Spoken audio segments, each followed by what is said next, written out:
کہا جاتا ہے کہ کسی علاقے میں قحط سالی پیدا ہو گئی۔ اس قحط سالی کی لپیٹ میں نہ صرف انسان بلکہ چرند و پرند سب اس کا شکار ہو گئے۔ مویشی مالکان بے حد پریشان تھے۔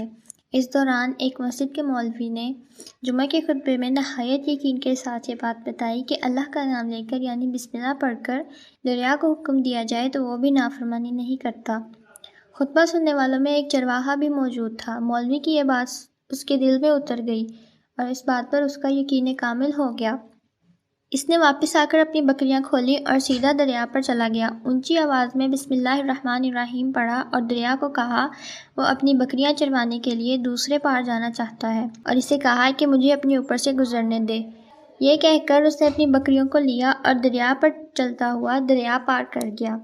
دریا کے دوسری طرف کا علاقہ گھاس سے بھرا پڑا ہوا۔ درختوں کے پتے بھی سلامت تھے کیونکہ کسی کو یہاں تک آنے کی رسائی نہیں تھی۔ اس نے خوب اچھی طرح اپنی بکریوں کو سیر کروایا اور واپس لوٹ آیا۔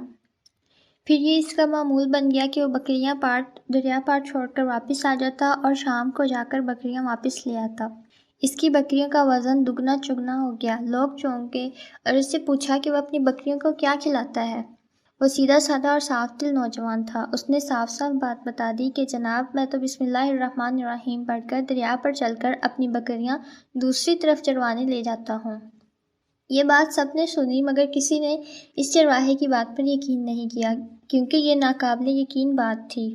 مگر بات ہوتے ہوتے مولوی صاحب کے پاس پہنچ گئی۔ مولوی صاحب نے اس چرواہے کو بلایا اور سارا ماجرا پوچھا۔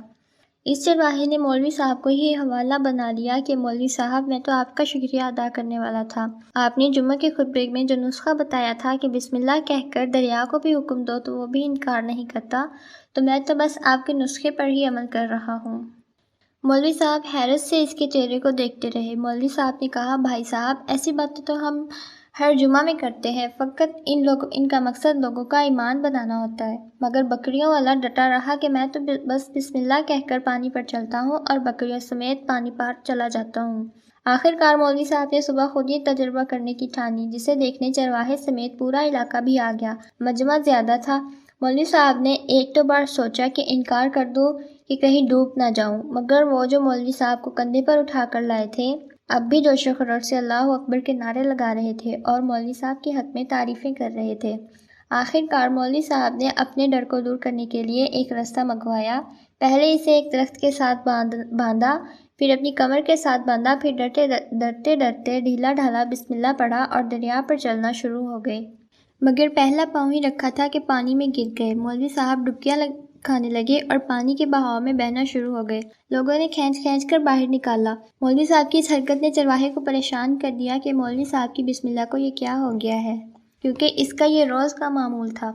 اس کے اپنے یقین میں کوئی فرق نہ آیا۔ اس نے بسم اللہ کہہ کر بکریوں کو پانی کی طرف اشارہ کیا اور خود ان کے پیچھے چلتا ہوا دریا پار چھوڑ کر واپس بھی آ گیا۔